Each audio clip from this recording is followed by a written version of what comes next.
Salam, selamat pagi Bapak Ibu Saudara serta anak-anak yang terkasih di dalam Tuhan Yesus Kristus.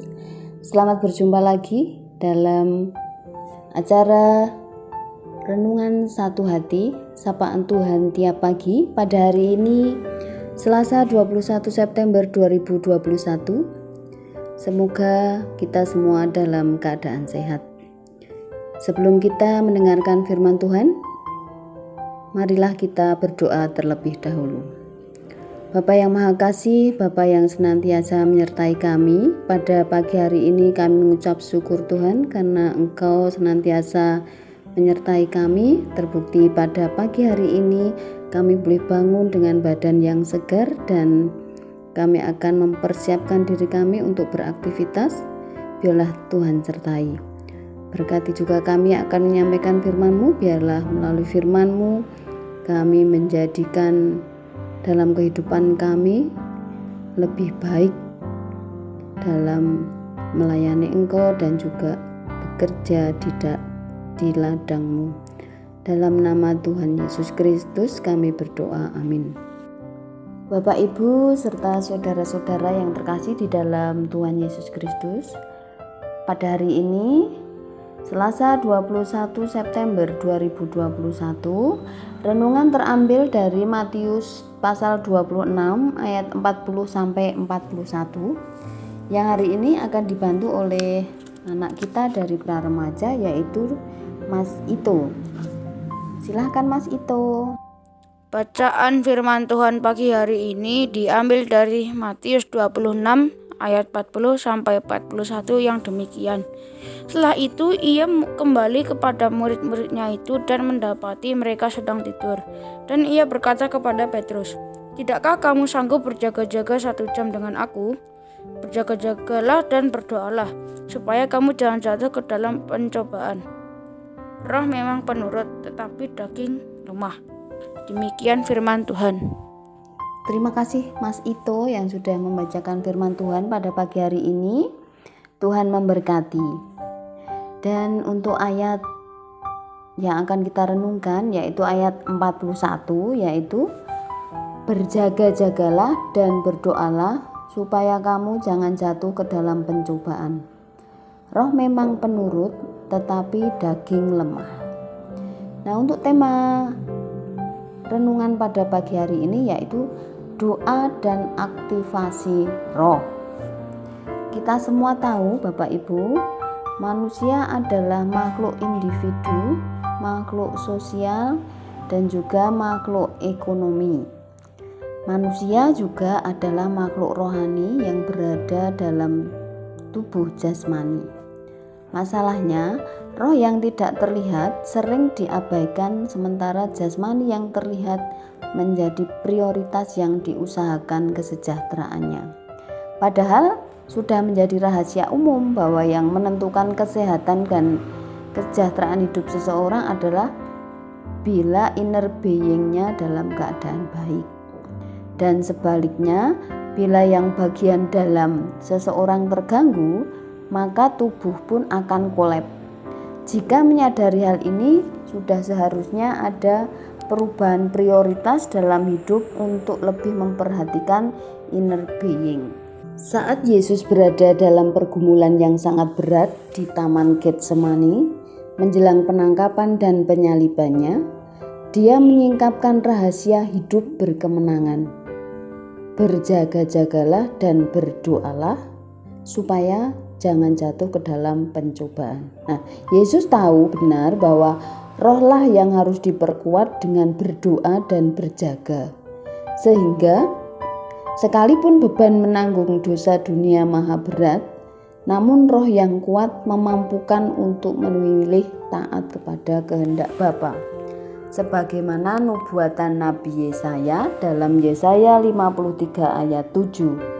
Dia dianiaya tetapi dia membiarkan diri ditindas dan tidak membuka mulutnya, seperti anak domba yang dibawa ke pembantaian. Seperti induk domba yang keluh di depan orang-orang yang menggunting bulunya, ia tidak membuka mulutnya. Dan karya penebusan pun terlaksana. Siapapun kita dengan berbagai tantangan masing-masing, kita juga adalah makhluk roh yang harus memperkuat inner being dengan berdoa. Kenapa? Karena ketika kita sedang menghadapi masa yang berat, misalnya nih seperti saya, anak saya baru SMA. Bagi saya mendidik anak masuk masa SMA itu adalah masa sulit karena mereka itu lebih mendengar suara temannya daripada nasihat ibunya. Nah, bagaimana cara kita menyikapi anak-anak kita yang saat ini baru sulit-sulitnya untuk bisa mendengar nasihat kita? Nah, Bapak Ibu serta saudara yang terkasih di dalam Tuhan Yesus Kristus, masa yang sulit ini bagi seorang ibu memberi nasihat tidak didengar dan anak lebih pada pemikirannya itu sungguh-sungguh menjadi masa sulit. Apa tindakan kita? Maka yang saya lakukan ya hanya berdoa. Ketika anak belum pulang, tetap kita menanti dengan sabar sambil berdoa supaya apa?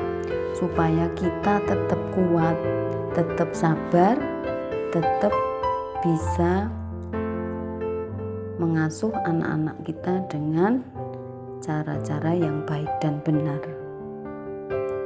Nah, dengan berdoa maka komunikasi kita dengan Tuhan itu semakin dekat, dan tentu saja ini memberikan sesuatu energi kepada diri kita yang sedang dalam keadaan tidak baik.